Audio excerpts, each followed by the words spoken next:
Donald Trump is facing new controversy, but not related to politics this time. A Jamaican model is now suing his modeling agency. So what do his lawyers have to say about these accusations? Here's ABC's chief investigative correspondent, Brian Ross. I believe in you. In a video for this year's Sports Illustrated swimsuit contest, model Mia Kang is running a very provocative campaign for votes. Much like the man who owns the modeling agency that represents her, Donald Trump. Beautiful. It's not well known, but his vast business empire includes a modeling agency, Trump Model Management. Some of his models have hit it big, including his wife Melania, who, while dating him, posed in various forms of undress on Trump's private jet for a British magazine. Trump models are used to help promote the fashion line run by his daughter Ivanka, once a model herself. Trump makes more than $1 million a year from the modeling business. And as part of this MTV reality show, he was personally involved in recruiting teenage talent. You just signed with a model agency today, which is great. That's great. Congratulations. So excited. Trump Models Inc. More than 100 of Trump's models have been brought into the U.S. from other countries under what's called the H-1B visa program for seasonal or specialized workers. That is the very program that, as a presidential candidate, Trump has criticized others for using, including the ABC parent company, Walt Disney, saying on his website that its use as a cheap labor program should be eliminated. We're going to be the people that create jobs for our country. One of the foreign models Donald Trump's agency brought to the U.S. under the H-1B program was Alexia Palmer, recruited from Jamaica. I was excited because all the girls in Jamaica wanted to be signed with the agency here. In official documents filed by the agency for the visa and obtained by ABC News, the agency said Palmer would make at least $75,000 a year for 3 years as a full-time employee. I was going to get that. And did that seem like a lot of money to you? Yes. But she got nothing close to that from more than 21 shoots, including this campaign for Iman Cosmetics. And now she's taking Trump's agency to court. According to Palmer's lawsuit, her total earnings for 3 years, after 80% was deducted for expenses and fees, came to only $3,880, plus some modest cash advances.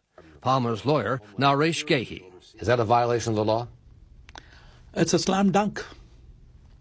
It's 100% violation of the law, without any second thoughts. And under her visa status, she could not work anywhere else but the Trump agency.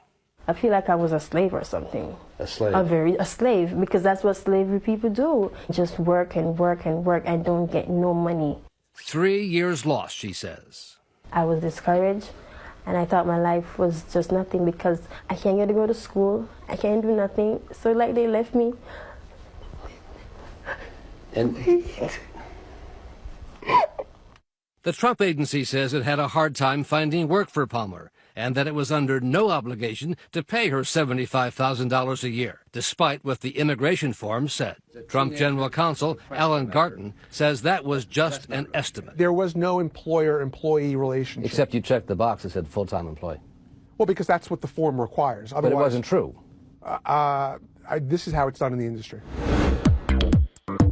But an immigration law expert says companies don't have the option of ignoring the wage figures they cite in a U.S. visa form, like the $75,000. It would be extraordinarily unusual for that to be legal. Robert Devine was a top U.S. immigration official in the Bush administration. So if the box is checked full-time and the wage promised is $75,000 a year, that's what has to be paid? Minus any very limited deductions under some very strict rules.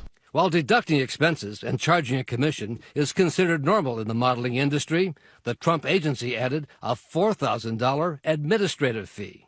Is that fair? Is it fair? Yes, it's absolutely fair because that. Why is it fair? Because that is how the industry works. But that $4,000 fee seemed out of the ordinary to an expert on fashion law, Professor Susan Scafidi of Fordham University. The administrative fee seems high and unusual to me, given that there was also a commission built in. like an extra added charge that you don't usually see. Exactly. Alexia Palmer says other models like her, who also came on the H-1B visa, are afraid to come forward against Trump because their legal status ended when they left the Trump agency.